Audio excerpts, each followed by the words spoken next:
जय श्री राम सभी को। मैं आर्यन फिर से स्वागत करता हूं आपका जेएसआर क्लासेस में। हम कर रहे हैं क्लास 10th का 9th chapter light, reflection and refraction. इस चैप्टर में हम लाइट के दो फिनोमिना रिफ्लेक्शन एंड रिफ्रैक्शन के बारे में जानेंगे। तो स्टार्ट करते हैं। सबसे पहला तो सवाल यही आता है कि लाइट आखिर है क्या? What is a light? Light एक फॉर्म ऑफ एनर्जी है जिसकी वजह से आप कोई भी ऑब्जेक्ट देख पाते हो। जैसे ये मार्कर आपको और मेरे को कैसे दिख रहा है, लाइट यहाँ पे आ रही है, इंसिडेंट हो रही है और वो रिफ्लेक्ट हो रही है, बाउंस बैक हो रही है और हमारी आंखों तक आ रही है। आपके फोन से लाइट आ रही है तो वो आंखों पे आ रही है, पीछे आंखों के रेटिना है, रेटिना पे इमेज बनता है इस मार्कर का, ठीक है, कोई भी ऑब्जेक्ट का। वो रेटिना क्या करती है, आगे मैसेज पहुंचाती है by nervous system. Nervous system है हमारे रेटिना से कनेक्टेड, तो वो ब्रेन तक मैसेज पहुंचता है और पता चलता है सामने क्या ऑब्जेक्ट रखा हुआ है, ठीक है। तो ऐसे हमें कोई भी ऑब्जेक्ट दिखता है बाय लाइट। साइंटिस्ट ने लाइट का नेचर समझने के लिए दो तीन फिनोमिना देखे। पहला है डिफ्रैक्शन ऑफ लाइट। इसमें उन्होंने क्या देखा, तीन तरीके के ऑब्जेक्ट होते हैं, ट्रांसपेरेंट, ट्रांसलूसेंट और ओपेक ऑब्जेक्ट। ट्रांसपेरेंट के आर पार आप देख सकते हो, ट्रांसलूसेंट के दिखता तो है लेकिन ब्लर दिखता है, और ओपेक के आर पार आप नहीं देख सकते, यानी लाइट जो है वो आर पार उसके ट्रेवल नहीं कर पा रही, ठीक है। तो साइंटिस्ट ने क्या किया, बहुत ही ज्यादा छोटे ओपेक ऑब्जेक्ट से लाइट को एनकाउंटर कराया गया।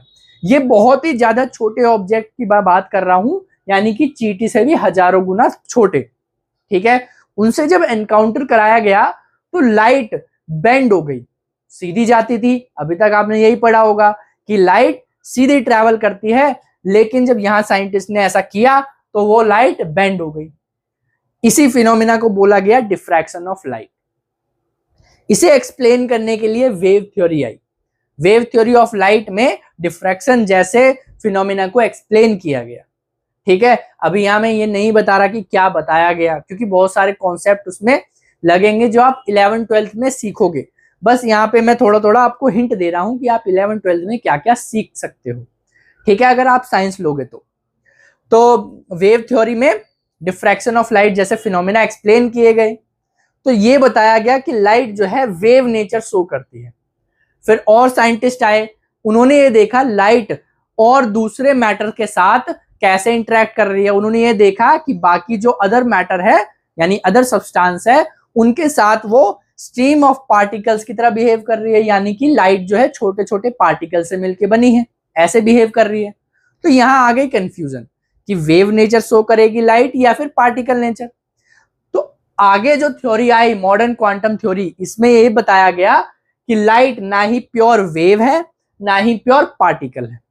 इसमें रिकंसाइल किया गया कि लाइट के पास वेव और पार्टिकल प्रॉपर्टी दोनों है, और एक यूनिफाइड अंडरस्टैंडिंग दी ताकि हम लाइट के बारे में अच्छे से जान पाए, ठीक है। तो ये आप पढ़ोगे 12th क्लास में, 11th क्लास में अगर आप साइंस लोगे तो, ठीक है। हमें क्या करना है, रिफ्लेक्शन ऑफ लाइट।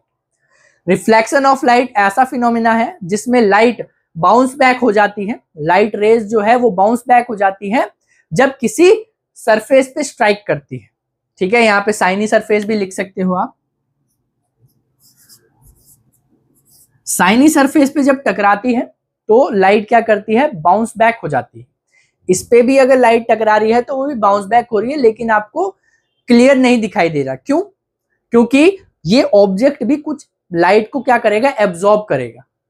समझ में आ गया? तो साइनी सरफेस जो होता है वो ऑलमोस्ट ज्यादातर लाइट जो है रिफ्लेक्ट कर देता है, वापस भेज देता है, एब्जॉर्ब नहीं करता। इसलिए यहां मैंने साइनी सरफेस लिख दिया, ठीक है। जैसे आप अगर लेजर लाइट को मिरर पे स्ट्राइक कराओगे, इंसिडेंट कराओगे, तो वो बाउंस बैक हो जाएगी, उसमें आपको बहुत ही अच्छे से देखने को मिलेगा। तो वो क्या है, रिफ्लेक्शन ऑफ लाइट। इस रिफ्लेक्शन के दो लॉ हैं, उसको हम बोलते हैं लॉज ऑफ रिफ्लेक्शन। पहला लॉ क्या कहता है, जैसे ये मिरर है, ठीक है, इस मिरर के मैं परपेंडिकुलर एक लाइन खींच देता हूं, परपेंडिकुलर यानी कि 90 डिग्री है ऐसे, ये मैंने खींच दी लाइन। और ये लाइन हाइपोथेटिकल है, यानी कि एक्चुअल में ऐसी लाइन होती नहीं है, ये हम बनाते हैं, ठीक है। इसको हम बोलते हैं नॉर्मल। क्या बोलते हैं, नॉर्मल। अब मैं क्या करता हूं, ऐसे एक लाइट यहां पे इंसिडेंट कराता हूं, लेजर लाइट। अब नॉर्मल से यहां पे एक एंगल बन रहा होगा, ये एंगल है, तो इसे मैं बोल देता हूं एंगल आई। एंगल आई क्यों, क्योंकि ये जो रे है ये है इंसिडेंट रे, इंसिडेंट रे। तो आई से एंगल को डिनोट कर दिया, यानी एंगल ऑफ इंसिडेंस है ये। अब लाइट यहां पे ऐसे इंसिडेंट हो रही है इस एंगल से, तो ऐसे निकलेगी, ठीक है, कोई ना कोई एंगल बना के निकलेगी, बाउंस बैक होगी। तो ये वाला जो एंगल बनाएगा नॉर्मल से, इसे हम एंगल को बोल देंगे आर। क्यों, क्योंकि ये वाला जो रे निकला है बाहर, ये है आपका रिफ्लेक्टेड रे, ऊपर ही लिखा हुआ है, ये है इंसिडेंट रे, ये है रिफ्लेक्टेड रे। तो इसे हमने क्या बोल दिया, एंगल ऑफ रिफ्लेक्शन, ठीक है। और ये क्या है, एंगल ऑफ इंसिडेंस। अब ये देखा गया कि एंगल ऑफ इंसिडेंस बराबर होता है एंगल ऑफ रिफ्लेक्शन के। तो ये पहला लॉ बोलता है the angle of incidence and angle of reflection are equal, ठीक है। दूसरा पॉइंट क्या कहता है, दूसरा लॉ क्या कहता है कि ये जो इंसिडेंट रे है नॉर्मल है और ये रिफ्लेक्टेड रे है, ये एक ही प्लेन पे होंगे।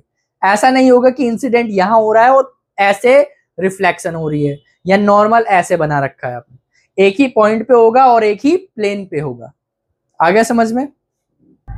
अब हम देख लेते हैं मिरर के बारे में। प्लेन मिरर मैंने यहां नहीं लिखा क्योंकि बहुत ही ज्यादा इजी है और आपने कई बार उसे कर रखा है।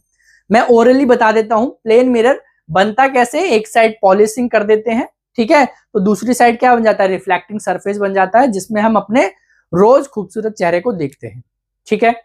ऑब्जेक्ट उसमें दिखता कैसे है, ऑब्जेक्ट जितना दूर रखा रहेगा मिरर से उतना ही दूर मिरर में जो इमेज बनेगी उतनी ही दूर आपको दिखाई देगी। जितना बड़ा ऑब्जेक्ट का साइज होगा उतना ही बड़ा प्लेन मिरर में आपको ऑब्जेक्ट दिखेगा। लेटरल इन्वर्जन आपको देखने को मिलता है, जैसे आपने राइट हैंड उठाया है तो उसमें क्या लगता है, लेफ्ट हैंड उठाया है आपने, ठीक है। और इसमें जो इमेज बनती है वो बनती है वर्चुअल एंड इरेक्ट, यानी सीधी और वर्चुअल इमेज बनती है, ठीक है।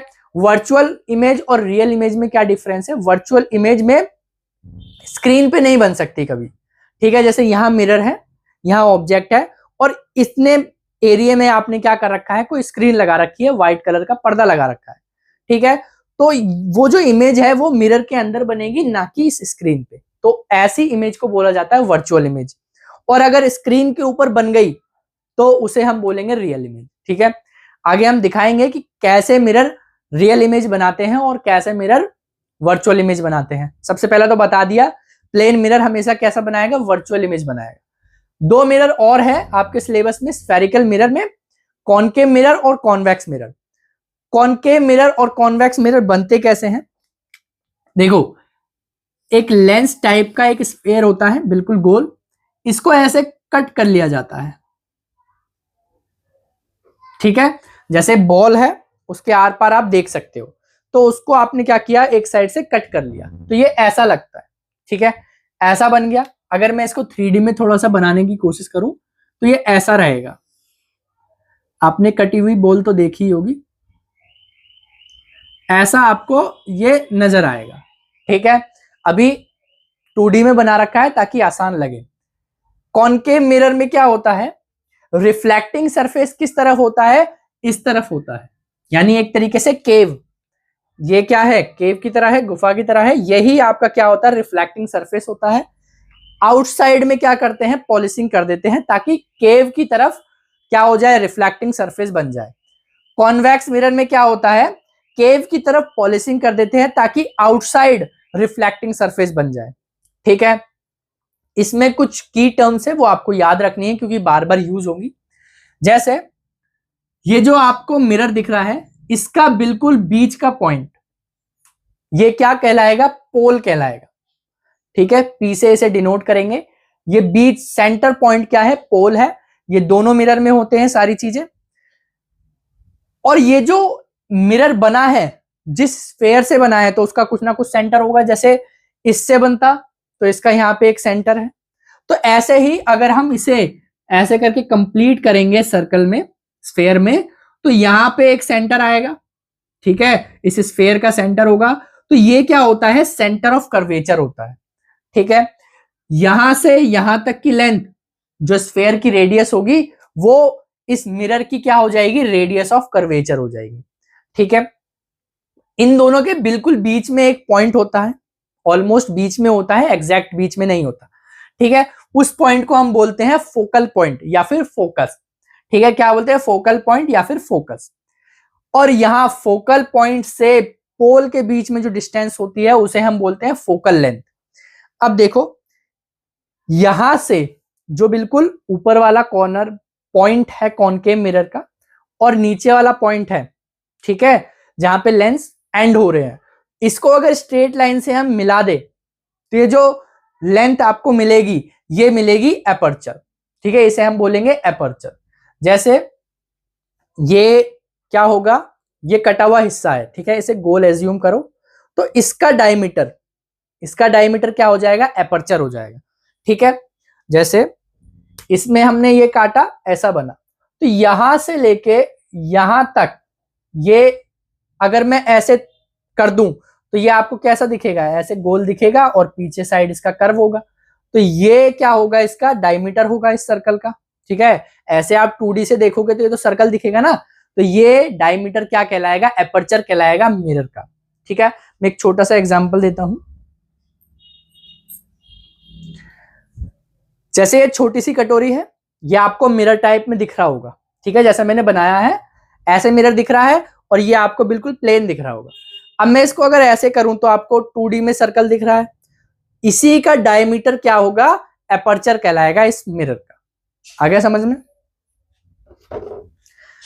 ठीक है, यही सारी चीज होती है कॉन्वेक्स मिरर में भी, बस इसमें होता है जहां पर देखो इसमें क्या हो रहा है, रिफ्लेक्टिंग सरफेस के इस साइड है सारी चीजें, इसमें क्या होता है, इस साइड होता है, यानी रिफ्लेक्टिंग सरफेस के अपोजिट साइड आपका focal length, focal point, centre of curvature होता है। क्योंकि जाहिर सी बात है, जो हमने मीनिंग समझी तो वो बताती क्या है कि इस स्फेयर को अगर आप कंप्लीट करोगे तो जिस साइड सेंटर मिलेगा वो सेंटर ऑफ कर्वेचर होगा।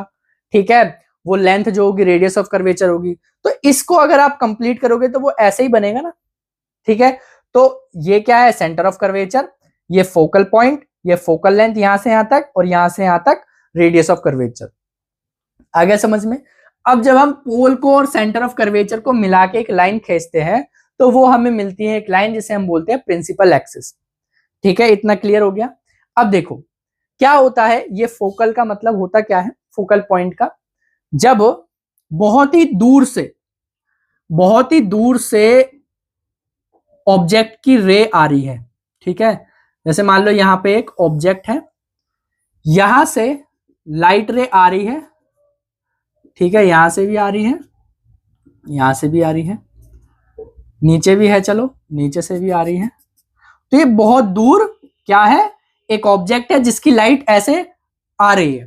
तो ये क्या करती है, ऐसे रिफ्लेक्ट करके इस पॉइंट से पास करती है, या ये कह लो कि जहां से ये सारी लाइट इंटरसेक्ट करती है, इस पॉइंट को हम क्या बोलते हैं, फोकल पॉइंट बोलते हैं। यानी बहुत सारी लाइट रे ऐसे आ रही है और वो रिफ्लेक्ट होके कैसे जा रही है, एक पॉइंट से इंटरसेक्ट कर रही है, मतलब सारी लाइन एक जगह इंटरसेक्ट कर रही है, मिल रही है, उसी पॉइंट को हम क्या बोलते हैं, फोकल पॉइंट बोलते हैं। ऐसे ही कॉन्वेक्स मिरर में क्या होता है, रिफ्लेक्टिंग सरफेस इधर है तो ऑब्वियसली बात है इधर ऑब्जेक्ट रखेंगे हम, तो ऐसे करके लाइट रे आ रही है, ऐसे लाइट रे आ रही है, नीचे से भी लाइट रे आ रही है। ठीक है, तो ये ऐसे रिफ्लेक्ट हो जाएगी, ऐसे रिफ्लेक्ट हो जाएगी। अब इसे अगर आप ऐसे एक्सटेंड करोगे तो ये एक पॉइंट से इंटरसेक्ट करेगी, उसी पॉइंट को हम क्या बोलेंगे, फोकल पॉइंट बोलेंगे। देखो इसमें क्या हो रहा है, सीधा सीधा फोकल पॉइंट से पास कर रही है, यानी इंटरसेक्शन पॉइंट को हमने क्या बोल दिया, फोकल पॉइंट बोल दिया। कॉन्वेक्स मिरर में क्या हो रहा है, जब वो डाइवर्ज हो रही है, ठीक है, कॉन्वेक्स मिरर को डाइवर्जिंग मिरर भी बोलते हैं क्योंकि ये लाइट रे को क्या कर देती है, डाइवर्स कर देती है। ठीक है, और कॉनकेव को कन्वर्जिंग मिरर भी बोला जाता है क्योंकि ये कन्वर्स कर रही है, जैसे लाइट रे ऐसे आ रही है तो ये ऐसे क्या कर रही है, कन्वर्स कर रही है। ठीक है, तो कॉन्वेक्स मिरर में डाइवर्स हो रहा है, लेकिन ये आपको ऐसा लगेगा कि ये पीछे से लाइट आ रही है, तो इसे आप ऐसे एक्सटेंड करोगे तो ये एक पॉइंट से पास करेगी, उसे हम बोलेंगे फोकल पॉइंट, और इसमें एग्जैक्ट जहां पे इंटरसेक्ट कर रही है लाइट रे उसे हम बोलेंगे फोकल पॉइंट। ठीक है, समझ में आ गया। और मैंने जो अभी बोला था कि जो फोकल लेंथ है वो रेडियस ऑफ कर्वेचर की आधी होती है, यानी अगर फोकल लेंथ को डबल कर दिया जाए तो रेडियस ऑफ कर्वेचर के बराबर हो जाती है। ठीक है, आपके लिए ये अभी करेक्ट है। 11th-12th में आप ये देखोगे कि ये जहां से निकला है डेरिवेशन इसकी, उसमें कंडीशन लगती है एक, उसकी वजह से ये करेक्ट होता है। हमेशा ये करेक्ट नहीं होता, एक कंडीशन लगती है उसकी वजह से करेक्ट होता है। लेकिन अभी के लिए 10th क्लास के हिसाब से 2f = में r एकदम करेक्ट है। ठीक है, अब हम देख लेते हैं types of rays used in ray diagram.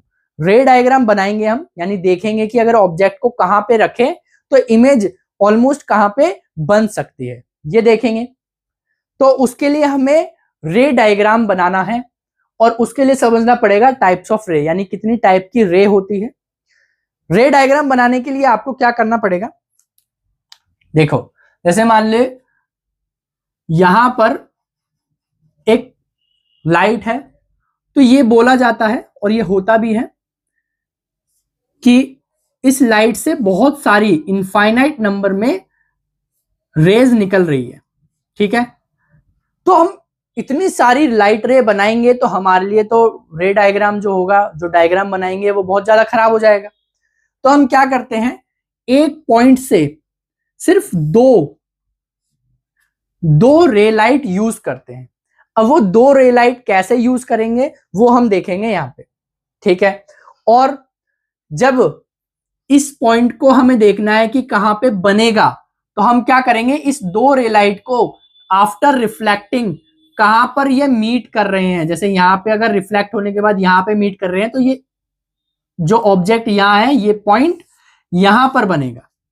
ठीक है, धीरे धीरे आगे समझ में आ जाएगा। जैसे पहला टाइप ऑफ रे क्या है, if rays are parallel to the principal axis then it will reflect through the focus. जैसे यहां से एक पैरेलल रे इस मिरर पे पड़ी, ये कॉनकेव मिरर है।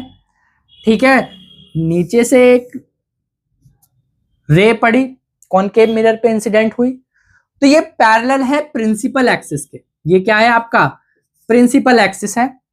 तो ये ऐसे करके रिफ्लेक्ट होगी यहां से और ये पास करेगी ऐसे ऐसे, यानी कि अगर कोई रे लाइट है प्रिंसिपल एक्सिस के पैरेलल जा रही है, मिरर पे इंसिडेंट हो रही है, तो वो फोकल पॉइंट से पास करेगी। ऐसे ही इसमें क्या होगा, ये पैरेलल जा रही है प्रिंसिपल एक्सिस के, ये भी पैरेलल जा रही है प्रिंसिपल एक्सिस के। आपको पता है ऐसे जा रही है तो डाइवर्स होगी, ये हो गई डाइवर्स, ये भी हो गई डाइवर्स।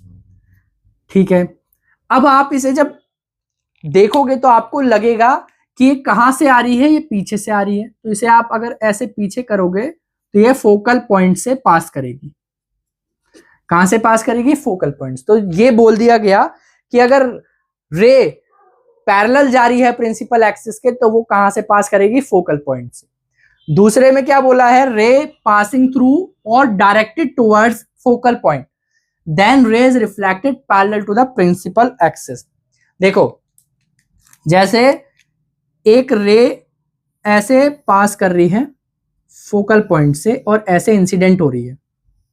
ठीक है, यहां स्केल का यूज करोगे तो अच्छे से बनेगा। ऐसे फोकल पॉइंट से पास हो रही है, इस पे इंसिडेंट हो गई, तो ये निकलेगी पैरेलली। ठीक है, अगर एक और मैं ऐसे इंसिडेंट कराऊंगा, फोकल पॉइंट से पास हो रही है, इस पे टकराई तो ये ऐसे निकल जाएगी। ठीक है, तो ये हो गया कॉनकेव का। अगर इसमें लग रहा है ऐसा लाइट जा रही है, ठीक है, और इसे आगे आप एक्सटेंड करोगे तो ये फोकल पॉइंट से पास आपको नजर आएगी कि फोकल पॉइंट पे आप इंसिडेंट करा रहे हो। ठीक है, डायरेक्टेड टुवर्ड्स फोकल पॉइंट, यानी आपने फोकल पॉइंट पे डायरेक्ट कराया, तो ये ऐसे निकल जाएगी। कैसे निकली है, parallel to the principal axis. ठीक है, अब एक बात ध्यान देना, ये जो डाइवर्स हो रही है या फिर रिफ्लेक्ट हो रही है, ये भी आपका लॉ ऑफ रिफ्लेक्शन फॉलो कर रहा है। ठीक है, जैसे अगर मैं सिर्फ इस वाले पॉइंट को एक मिरर मान लूं और इसका नॉर्मल खींचूं, मतलब नॉर्मल लाइन खींचूं, तो ये वाला एंगल और ये वाला एंगल दोनों क्या होंगे, बराबर होंगे। अब इतना झमेला ना करना पड़े कि आपको बार बार एंगल निकालना पड़े, तो इसलिए क्या किया, टाइप ऑफ रे निकाल दिए। पहला क्या है कि अगर प्रिंसिपल एक्सिस के पैरेलल जा रही है तो फोकल पॉइंट से पास करेगी, अगर फोकल पॉइंट से पास कर रही है तो वो पैरेलल पास कर जाएगी। आ गया समझ में। तीसरा टाइप ऑफ रे क्या है, ray passing through centre of curvature then rays reflect back along the same path. अगर रे सेंटर ऑफ कर्वेचर से पास कर रही है तो वो उसी रास्ते वापस चली जाएगी। देखो जैसे यहां से मैंने रे इंसिडेंट कराई, यहां पे सेंटर ऑफ कर्वेचर है, ठीक है, यहां से ऐसे पास कराई सेंटर ऑफ कर्वेचर से, इस पे इंसिडेंट हुई ऐसे। अब ये रिफ्लेक्ट होगी, होगी बिल्कुल होगी, लेकिन ये रिफ्लेक्ट ऐसे होगी कि एंगल 0 होगा, यानी कि उसी रास्ते वो वापस चली जाएगी। ये हो गया कॉनकेव मिरर का। अब इसमें जैसे ऐसे मैं रे पास करा रहा हूं मिरर से, और ये आगे कैसे लग रही है कि ये सेंटर ऑफ कर्वेचर से पास कर रही है, ऐसे आपको पास होते हुए नजर आ रही है। तो आप क्या देखोगे, ये जो रे ऐसे पास कर रही है सेंटर ऑफ कर्वेचर की तरफ, टुवर्ड्स है ये सेंटर ऑफ कर्वेचर की, तो ऐसे गई और इसी रास्ते ये वापस चली जाएगी, यानी कि 0 एंगल बना के वापस उसी रास्ते चली जाएगी। चौथा टाइप ऑफ रे क्या है, ray incident obliquely at the pole then it will follows laws of reflection. अब देखो ये सारी चीज जो है, सारे type of ray law of reflection को फॉलो कर रहे थे, तो इसमें ये बोल दिया है कि अगर पोल पे ये लाइट इंसिडेंट हो रही है, ठीक है, तो ये रिफ्लेक्ट हो जाएगी। यहां पर पोल पे ये जो प्रिंसिपल एक्सिस है ये नॉर्मल बन जाएगा, और ये जो एंगल है, ये एंगल ये हो जाएगा आपका एंगल आई, ये हो जाएगा एंगल आर। तो एंगल आई आपका एंगल आर के बराबर होगा, ठीक है। तो ये यहाँ पे बोला है कि लॉ ऑफ रिफ्लेक्शन यहाँ पे सीधा सीधा आपको लगाना है। जैसे यहां पर भी ऐसे इंसिडेंट हुई पोल पे और ऐसे रिफ्लेक्ट कर गई, तो ये एंगल आई, ये एंगल आर, तो एंगल आई इक्वल टू में एंगल आर। आ गया समझ में। ये चारों टाइप ऑफ रे आपको याद होने चाहिए टिप पे। पहला कि अगर रे पैरेलल पास हो रही है प्रिंसिपल एक्सिस के, तो वो फोकल पॉइंट से पास कर जाएगा। अगर फोकल पॉइंट से पास हो रही है वो रे लाइट, तो पैरेलल चली जाएगी, वो प्रिंसिपल एक्सिस के दूसरा है। तीसरा बोला है अगर सेंटर ऑफ कर्वेचर से पास हो रही है रे लाइट, तो वो उसी रास्ते वापस चली जाएगी। चौथे में बोला है अगर पोल पे इंसिडेंट हो रही है लाइट, कोई एंगल बना रही है वहां पे, तो वो उसी एंगल से वापस चली जाएगी, यानी लॉ ऑफ रिफ्लेक्शन फॉलो होगा। आ गया समझ में। अब इन्हीं रे का यूज करके, इन्हीं टाइप ऑफ रे का यूज करके हम रे डायग्राम बनाएंगे ऑफ कॉनकेव मिरर और कॉन्वेक्स मिरर का, ठीक है। अब हम देख लेते हैं image formation by concave mirror. अभी जो टाइप ऑफ रे मैंने बताए थे उनका यूज करके हम देखेंगे कि इमेज कॉनकेव मिरर पे कहां पे बनेगी अगर ऑब्जेक्ट को अलग अलग पॉइंट पे रखा जाए। पहला है एट इंफिनिटी। अगर बहुत दूर हमने कॉनकेव मिरर से बहुत दूर ऑब्जेक्ट को रख दिया, तो इमेज हमारी कहां पे बनेगी, जैसे ये ऑब्जेक्ट है और ये इससे बहुत दूर है, ये डॉट डॉट का मतलब क्या है, बहुत दूर, ठीक है। अब देखो हमें पता है कि अगर कोई ray light parallel of the principal axis जा रही है, तो वो कैसे रिफ्लेक्ट करेगी, रिफ्लेक्ट करेगी फोकस की तरफ, यानी फोकस से होते हुए पास कर जाएगी, ठीक है। यहां पे भी आप देखोगे पैरेलल जाएगी ये लाइट, ऐसे गई पैरेलल, और ये रिफ्लेक्ट ऐसे होगी कि वो फोकस से पास कर जाए। अब देखो ये वाला पॉइंट भी फोकस पे पास हो रहा है, ये वाला पॉइंट भी फोकस से पास हो रहा है रिफ्लेक्ट होके, ठीक है। तो यानी कि यहां पे जो ऑब्जेक्ट है वो कहां पे बनेगा, फोकस पे बनेगा, यानी फोकल पॉइंट पे बनेगा। तो पोजीशन ऑफ द इमेज क्या हो गई, एट द फोकस। साइज क्या होगा, पॉइंट साइज। आपको दिख रहा है ये वाला और ये वाला दोनों पॉइंट एक ही पॉइंट पे बन रहे हैं, यानी कि ये बहुत ज्यादा छोटा होगा, या फिर कह लो हाईली डिमिनिश्ड होगा, बहुत ही ज्यादा छोटा होगा। नेचर क्या होगा इसका, रियल और इन्वर्टेड, यानी कि अगर यहां पर ऑब्जेक्ट है, यहां पे मिरर है, और यहां पे फोकस पे अगर हम स्क्रीन लगा दे तो ये जो ऑब्जेक्ट बनेगा ये स्क्रीन पे बनेगा, ना कि आपको मिरर पे। ठीक है, जैसे हमने देखा था ना प्लेन मिरर में कहां बन रहा था, मिरर पे बन रहा था। ठीक है, मिरर के अंदर। यहां पे कहां बन रहा है, यहां पे बन रहा है। तो यानी कि ये मिरर के आगे बन रहा है, और यहां पे आप व्हाइट कलर का व्हाइट पर्दा लगा दो तो वो जो ऑब्जेक्ट है इसकी इमेज यहां पे बनेगी, यानी कि आपको स्क्रीन पे नजर आएगी। ठीक है, तो ये क्या है, रियल है। और उल्टा आएगा, यानी कि ये नीचे हो जाएगा, ये ऊपर हो जाएगा, तो इन्वर्टेड है। पहला समझ में आ गया। दूसरा है बियॉन्ड सी। हमने क्या किया, सी के इस तरफ रखा, लेकिन इतना भी दूर नहीं बोलेंगे कि वो इनफाइनाइट पे है। हमने क्या किया, यहां पर रखा, सी से थोड़ा सा दूर। तो हम इस वाले पॉइंट पे क्या करेंगे, एक रे पास कराएंगे parallel to the principal axis, और हमें पता है ये वाली रे कैसे पास कर जाएगी, फोकस से पास करेगी। ये ऐसे फोकस से पास कर गई। ठीक है, अब आपको पता है कि अगर यहीं से एक और रे निकाली जाए जो फोकस से पास कर रही है, आपको पता है ना कि एक पॉइंट से बहुत सारी इनफाइनाइट नंबर ऑफ रेज निकल रही है, हमें 2 लेनी है ताकि हमारा रे डायग्राम अच्छा लगे और हमें समझ में भी आ जाए। अब ये आपको थोड़ी सी टेढ़ी दिख रही होगी, इसको सीधा कर लेते हैं। ये मैंने क्या किया, एक रे लाइट को फोकस से पास करा दिया। अब ये सीधी सीधी है, मैंने स्केल का यूज नहीं किया, इसलिए टेढ़ी बनी। आपको स्केल का यूज करना है। ठीक है, और ये कैसे पास कर जाएगी, parallel to the principal axis. तो आप देखोगे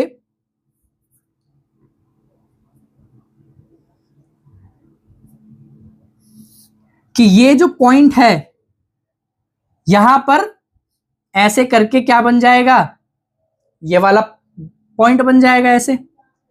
ठीक है, और नीचे वाला पॉइंट फोकस से जा रहा है, ऐसे ही निकल जाएगा। सेंटर ऑफ कर्वेचर से जा रहा है, ऐसे ही निकल जाएगा। ठीक है, एक तरीके से parallel to the principal axis है, तो वो कहां से, फोकस से पास कर गया। तो यानी कि ये एक ऐसे लाइट गई और ऐसे ही वापस आ गई। तो एक पॉइंट नीचे वाला पॉइंट यहां बनेगा और ऊपर वाला पॉइंट यहां बनेगा। इसे आप जब जोड़ोगे तो आपको क्या नजर आएगा कि ये जो ऑब्जेक्ट है आपकी यहां बन रही है, वो भी उल्टी। क्या लिखा है, बियॉन्ड सी अगर ऑब्जेक्ट रखा है तो इमेज कहां बनेगी, बिटवीन एफ एंड सी, यानी फोकस और सेंटर ऑफ कर्वेचर के बीच में कहीं बनेगी। अब वो यहां भी बन सकती है, यहां भी बन सकती है, लेकिन इनके बीच में बनेगी। आगे हम देखेंगे, जब कैलकुलेशन देखेंगे तो हम एग्जैक्ट पोजीशन निकालना भी सीखेंगे। ठीक है, अभी बस हम ये देख रहे हैं कि बनेगी कहां पर। बन गई हमारी फोकस और सेंटर ऑफ कर्वेचर के बीच में। साइज उसका होगा छोटा, इससे छोटा साइज होगा। ठीक है, यहां पे अगर स्केल का यूज करोगे तो साइज भी छोटा बन के आएगा आपका। रियल एंड इन्वर्टेड, आप देख रहे हो कि यहां पर इमेज बन रही है, यानी अगर यहां पे स्क्रीन लगाएंगे हम तो ऑब्जेक्ट की इमेज इस स्क्रीन पे आ जाएगी। यानी कैसी इमेज बनी है, रियल, क्योंकि स्क्रीन पे प्रेजेंट कर सकते हैं। और उल्टी बनी है तो यानी इन्वर्टेड। तीसरे में बोला है एट सी, अगर ऑब्जेक्ट सी पर रखा हुआ है, ये क्या है, मैंने सी पे ऑब्जेक्ट रख दिया, तो आपको फिर वैसे ही करना है। यहां से एक रे पास करी, ठीक है, parallel to the principal axis, और ये फोकस से पास कर गई। ठीक है, और क्या करना है आपको, एक रे ऐसे पास करानी है जो फोकस से पास कर रही हो, और ये भी, ये लाइन थोड़ी टेढ़ी बन गई, ये आपने ऐसे करके पास कराई, और ये आपने फोकस से पास कराई जो कि parallel to the principal axis निकली। अब नीचे वाला पॉइंट तो यहीं बनेगा क्योंकि ऐसे जा रहा है और ऐसे ही वापस आ जाएगा। ठीक है, ये पोल है, तो यहां पर नीचे वाला पॉइंट और यहां पर ऊपर वाला पॉइंट। आप देखोगे सेंटर ऑफ कर्वेचर पे अगर ऑब्जेक्ट रखा है तो सेंटर ऑफ कर्वेचर पर ही इमेज बनेगी, और यहां पे बन रही है मतलब अगर नीचे आप स्क्रीन रख दो तो यहां पे इमेज बन जाएगी, यानी कि रियल है, और उल्टी बनी है यहाँ की इन्वर्टेड, और आपको सेम साइज लग रहा होगा, ठीक है, तो सेम साइज की यहां बनती है। सी पे रखा, सी पे इमेज बनी, सेम साइज है, रियल और इन्वर्टेड, ठीक है।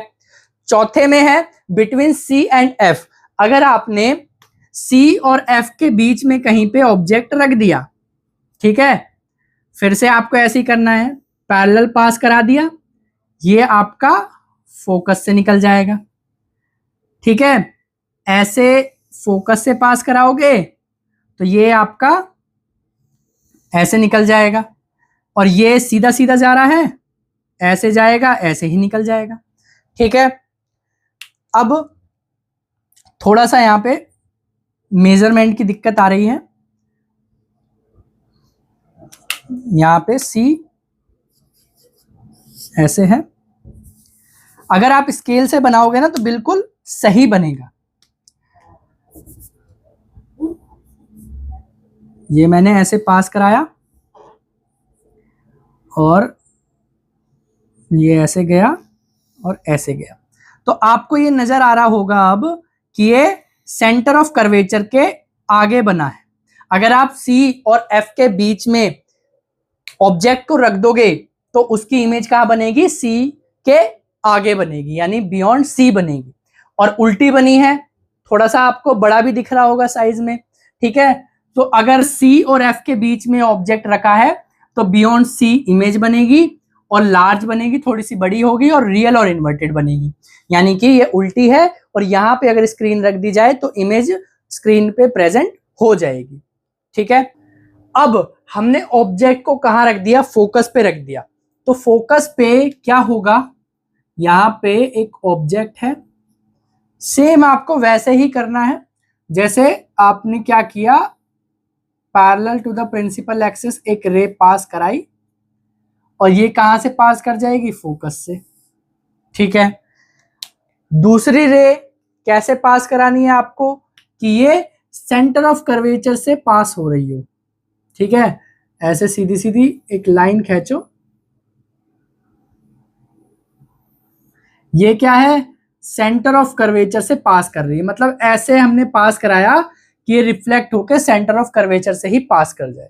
अब आप ये देखोगे कि ये यहां पे ऑलमोस्ट पैरेलल है, ऑलमोस्ट पैरेलल है, यानी ये इमेज कहां पे बन सकती है, बहुत ज्यादा दूर, ठीक है, ऑलमोस्ट पैरेलल बोल रहा हूं तो इसका मतलब ये आगे जाके बहुत ज्यादा दूर बनेगी, ठीक है।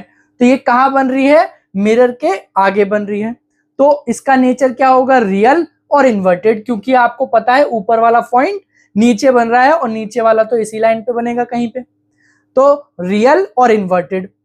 एट एफ बना कहां पे, position of the image at infinity, यानी बहुत ज्यादा दूर। हाईली एनलार्ज, आप देखोगे आगे जाके यहां पे अगर कहीं बनेगा तो ये इतनी बड़ी ऑब्जेक्ट की इमेज बन जाएगी, इतनी बड़ी ऑब्जेक्ट थी और इतना बड़ा क्या बना, इमेज बना, ठीक है, तो बहुत बड़ा बन गया, highly enlarge. Real and inverted की उल्टी बनी है, और अगर यहाँ पे बहुत दूर हम क्या करें, स्क्रीन लगा दे तो वो इमेज यहाँ पे बन जाएगी, यानी वो रियल है, और उल्टी बनी है तो इन्वर्टेड।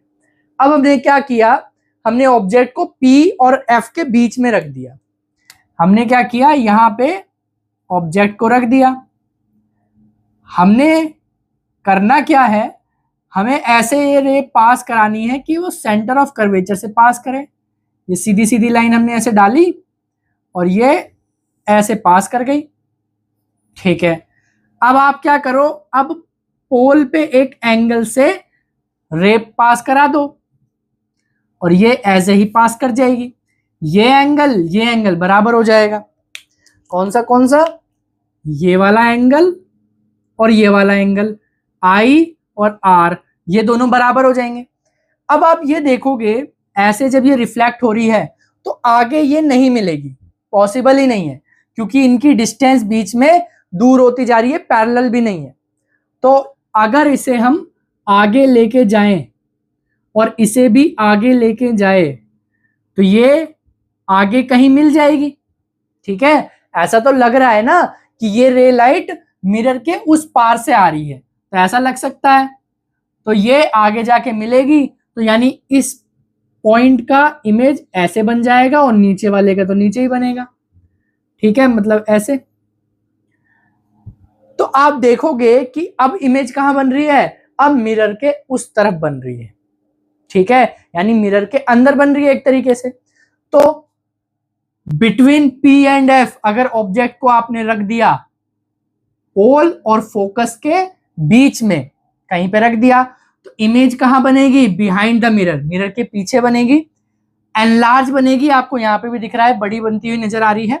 वर्चुअल एंड इरेक्ट, सीधी बनी है और वर्चुअल बनेगी। अगर आप यहां पे कहीं पे भी स्क्रीन रख दो तो इमेज आपको नहीं नजर आएगी। मिरर के उस तरफ बन रही है, कैसी है, वर्चुअल है। मैंने बताया ना वर्चुअल इमेज कब बनती है, जब मिरर के पीछे बन रही हो इमेज उस साइड, और रियल कब बनेगी, जब मिरर के इस तरफ बन रही है। ठीक है, और उसे हम स्क्रीन पे रिप्रेजेंट कर सकते हैं, अगर स्क्रीन लगा दो वहां पे तो वहां पे इमेज बन जाएगी, तो वो हमारी रियल होगी। यहाँ पे अगर मिरर यहाँ रखा है और आपने यहाँ स्क्रीन लगा दी, तब थोड़ी ना आपको कोई इमेज दिखेगी, भाई वो तो बन रहा है, मिरर के अंदर बन रही है ना इमेज, तो आप पीछे कुछ भी रखो क्या फर्क पड़ेगा। ठीक है, तो P और F के बीच में रखोगे तो कहां बनेगी, बिहाइंड द मिरर, बड़ी बनेगी, वर्चुअल होगी और इरेक्ट होगी, सीधी होगी। कॉनकेव मिरर का कहां कहां यूज होता है, इन्हीं रे डायग्राम से आप अंदाजा लगा सकते हो। टॉर्चेस में, सर्च लाइट्स में, व्हीकल हेडलाइट्स में। क्यों, देखो जब आप टॉर्च जलाते हो तो क्या लगता है, उसमें एक बीम ऑफ लाइट दूर तक ट्रेवल कर रही है, तो ये वाला इंसिडेंस आपको दिख रहा है। क्या होता है, टॉर्च में ऐसे ही एक कर्व होता है, आपने टॉर्च देखा होगा, यहां पे बल्ब लगा होगा ऐसे, और बल्ब यहां तक आएगा, ठीक है, यानी फोकस तक आएगा, और ऐसे करके कर्व बना हुआ होगा पीछे की तरफ। ठीक है, और आगे यहाँ पे लेंस लगा हुआ होगा। तो आप देखोगे कि ये लाइट जब ऐसे रिफ्लेक्ट हो रही है तो बीम की तरह निकल रही है, मतलब सीधी सीधी निकल रही है, और ये दूर तक जाएगी। तो इसका मतलब जब भी आपको दूर की चीजें देखनी है लाइट से, तो torches, search lights, vehicle headlight, इनमें क्या चाहिए, हमें दूर तक की डिस्टेंस चाहिए, देखना है हमें, तो कॉनकेव मिरर का यूज करेंगे। ठीक है, सेविंग मिरर्स में क्यों, क्योंकि हमने देखा है कि अगर ऑब्जेक्ट को अलग अलग डिस्टेंस पे रखें तो एक टाइम ऐसा भी आता है जब ऑब्जेक्ट बड़ी दिखती है, एनलार्ज दिखती है, तो हमें जब सेविंग करनी होती है तो हमें अच्छी विजिबिलिटी के लिए क्या करना होता है, बड़ा देखना होता है, भाई सही तरीके से दिखना चाहिए, तो हम कॉनकेव मिरर को यूज करते हैं ताकि ऑब्जेक्ट की जो इमेज बन रही है वो बड़ी दिखे और अच्छे से दिखे। ऐसे ही डेंटल मिरर्स में भी यूज करते हैं, उनके पास छोटा सा मिरर होता है, वो कॉनकेव मिरर होता है, फिर वे उसे यूज करके दांत को अच्छे से एग्जामिन करते हैं। ठीक है, तीसरा है सोलर फर्नेस। आपने देखा था जब बहुत ही ज्यादा दूर से लाइट रे आ रही है, ऐसे बहुत ही ज्यादा दूर से आ रही है, तो ये ऐसे एक पॉइंट पे आ रही है, एक पॉइंट पे कंसंट्रेट हो रही है, तो यानी कि लाइट एक क्या एनर्जी है, हीट होगी लाइट में, तो ये एक ही पॉइंट पे आ रही है, इसका मतलब सारी एनर्जी यहां पे आ गई, जिसकी वजह से क्या होगा, हीट बनेगी। ठीक है, और सोलर फर्नेसेस का यूज करके खाना वगैरह पका सकते हैं इस मिरर का यूज करके। ठीक है, पहले के टाइम पे ये टेक्नोलॉजी यूज भी करते थे कि सनलाइट आ रही है, मिरर रख रखे हैं कॉनकेव मिरर, और जहां पे ये कंसंट्रेटेड पॉइंट है वहां पर बर्तन रख देते हैं और वहां से खाना पकाते हैं। ठीक है, इतनी ज्यादा हीट आ जाती है। आगे समझ में, तो अभी के लिए इतना ही, मिलते हैं हम आपको नेक्स्ट वीडियो में, तब तक के लिए जय हिंद जय भारत।